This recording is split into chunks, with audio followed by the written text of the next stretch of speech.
There's a new Zoe. They finally announced it.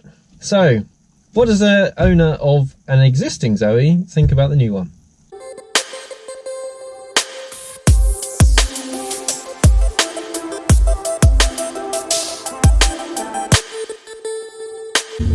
Okay, so there's a new Zoe that's just been announced, and I thought it'd probably be just worth doing a video on what my thoughts are, because obviously I liked the Zoe originally enough to buy one. Well, me and my wife did. So how about this new one then? What do we think? Does it solve some of the issues that we've found with this Zoe? Or, you know, is it now something that's targeted at some other, you know, group of people? So first things first, what don't we like about this car? Well, because we purchased this as a second car, charging and charging speeds and to a certain extent range weren't really an issue, but clearly those things have been improved with the new car. It's now got a 50 kilowatt battery, and it's now got CCS as a DC fast charging capability up to 50 kilowatts. So that's good. I don't think anyone is going to say more range and faster charging is a bad thing. So I'm not going to say that. I don't think that we personally as a family would actually use that very much. So the only thing that I would say is I'm not sure that I would pay thousands and thousands of pounds extra to get those features. Hopefully it'll just come along. The only thing I would say though is I can see that there will probably be a lot of people who will say, CCS but only 50 kilowatts, why only 50 kilowatts, why not 100 kilowatts? And is that going to lead to the same kinds of things that are going on at the minute, saying, oh, Zoes are blocking rapid chargers, you know, because they're only charging at 50 kilowatts, whereas my Tesla can do 300 or whatever, you know. So it would be nice that if the CCS standard would have actually just said, actually, this is the CCS standard and this is the charging rate and that's it. But I know that it's never going to be like that. So okay, yeah, so charging, it's got a bigger battery, more range. Yeah, again, not gonna not gonna say that would be high on the list. We bought this car knowing that it was going to do exactly what we needed it to do with the range it had. So yeah, it probably means we could take it on more longer journeys, but longer journeys tend to mean more stuff, so you know, it is only a small car. So yeah, the looks, obviously outside exterior looks wise, I think Renault did a very, very clever thing with this car. They made a design that actually appeals to men and women.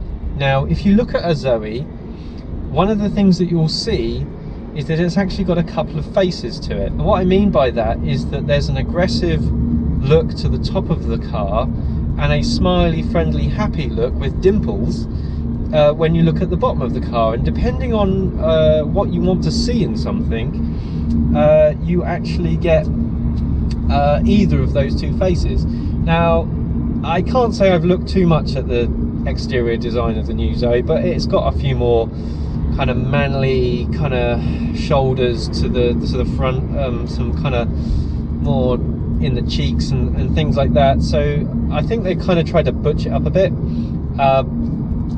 I mean, I actually think they, you know, this is just the thing that designers have to do. They had to do something. I'm pleased they haven't gone too far off the formula, because actually I think the formula of this car, the way it looks, was fine.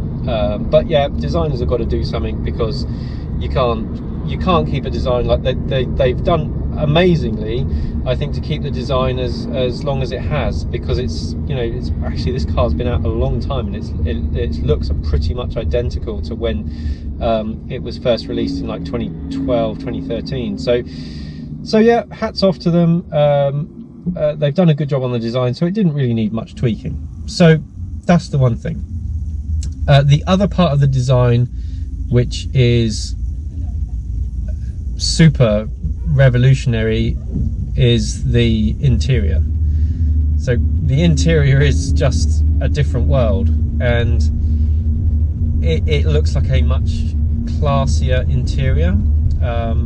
and actually as you're driving the car most of the time, the interior is what you spend the time looking at. So I've got absolutely no problems with a more modern looking, classier interior. Again, as long as it doesn't push the car up into the price range of, you know, more premium brands, because at the end of the day, you know, Renault is Renault, and you know, it's in a certain bracket. So, you know, yeah, I like it. One thing that I would be very, very excited to see is actually how the infotainment system works, how well the infotainment system works, because this infotainment system in this car is terrible. I just hate it, and it's constantly needing resetting. My wife doesn't get on with it at all.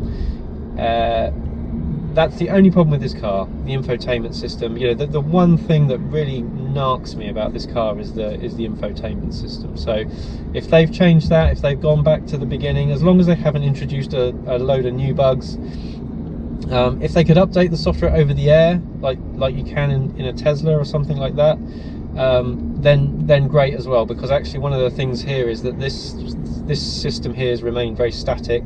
Even with the TomTom updates, it was really just only a maps update, it wasn't anything else. So I would like to see some over-the-air updates for that, just so that if they do find bugs and problems, then it is something they can fix very quickly.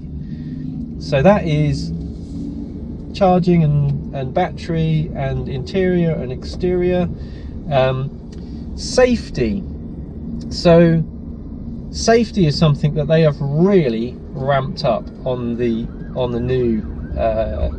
new Zoe. So there really aren't that many safety features on this car, and by safety features what I mean are obviously it's got airbags and all the rest of it, but it doesn't have the kind of active safety, automatic braking, lane keeping.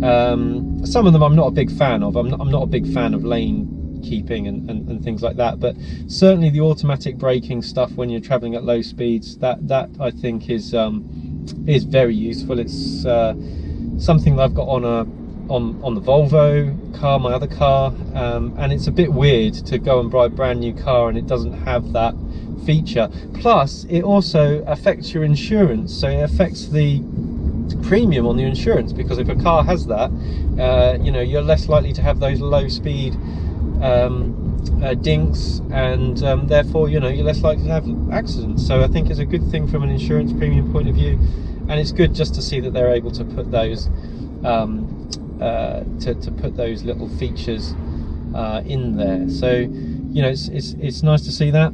So the other thing that they've put in is this driving experience, the way that you can choose to drive the vehicle. Now, I think personally, what Renault did with the Zoe here is they made a car that normal drivers would find easy to get on with. And what I mean by that is regen.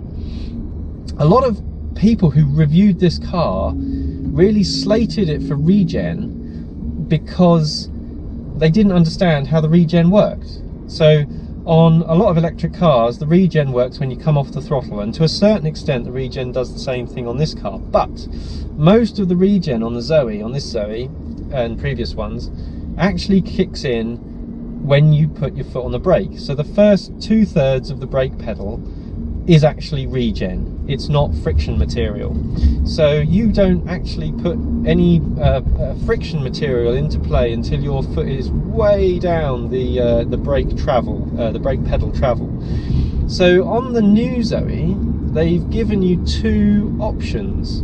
They've given you the option of having that same experience, but they've also given you the kind of one pedal driving experience that other electric vehicles might be used to, whereby, you know, you actually come off the pedal and it really ramps up the regen and doesn't quite bring you to a stop, like in some like the Kona and the Nero with the flappy pedals.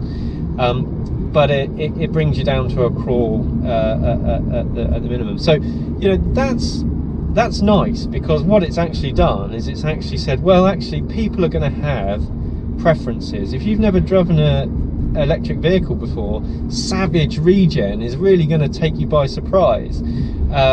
Whereas for somebody who's used to electric vehicles and used to regen, then they're not going to be so bothered by that. So giving the drivers the choice, I think, is a really, really good idea, and it just allows you to adopt whatever driving style that you want to do.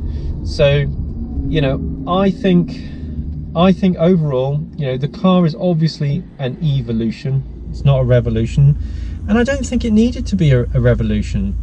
It's got a really good following right now. Stick with a good formula. You know, if the formula works, you don't want to change it too much, because you might sort of go in the wrong direction. But actually, I think they're going in the right direction. It's really impressive, by the way, to see that once again they have managed to increase the battery capacity without increasing the physical size of the battery.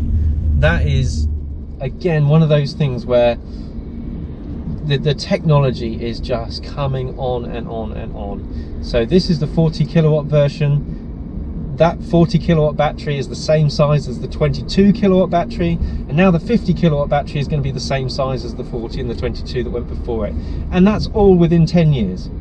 It's fantastic. So that's really good. I'm super impressed with that. But again, let's just hope it doesn't push the price up too much. Oh, and that's the last thing I wanted to mention. We've got now more horsepower to boot. So now it's 135 brake horsepower. Now this 110 is no slouch. It's pretty damn good. It's no performance hot hatch or anything, but it's not bad. So 135 brake horsepower as opposed to 110 brake horsepower is going to be cool. I'm looking forward to that. But would I buy one? So that's the big question. Having this car has, I think, opened my eyes to electric vehicles, and my whole family, my wife, and we've been super impressed with the electric car experience. Now, actually, for Renault, that might not be a good thing, because at the moment we're a two-car family, but we're kind of on the cusp of only really needing one car. So if we get rid of the other car and we keep only one car, then we can afford a slightly better car, and that's going to be an electric car. So we might actually go down to having one car, but getting either an old Tesla Model S, a new Tesla Model 3, or a Kia e-Niro, or something that hasn't actually been released yet. So there's a whole swath of new cars, new electric cars coming on over the next couple of years. So we're still a couple of years away from needing to make that decision, or a year and a half, because you're probably going to need to order it well in advance to actually get one. It's the Renault, the new Zoe, from an existing owner's point of view, is great incremental improvements, brilliant safety additions, great charging, although perhaps they could have done a little bit more on there. Great that it's got more power, and fantastic that the interior has had a makeover, because I think of all the things, actually, as long as they haven't messed up the software again on there, and I urge Renault to do whatever they can to make sure that their quality on their software development is spot on this one, or at least they can be updated in the field. That would be brilliant. So there we go. That's my thoughts. It's just my thoughts on the new Zoe from the perspective of somebody who owns one already, and hopefully you enjoyed that. Please don't forget to like it and share it and subscribe and do all of those things, but if you don't want to, then fine, I'll get over it, and we'll see you in the next one. Cheers, goodbye.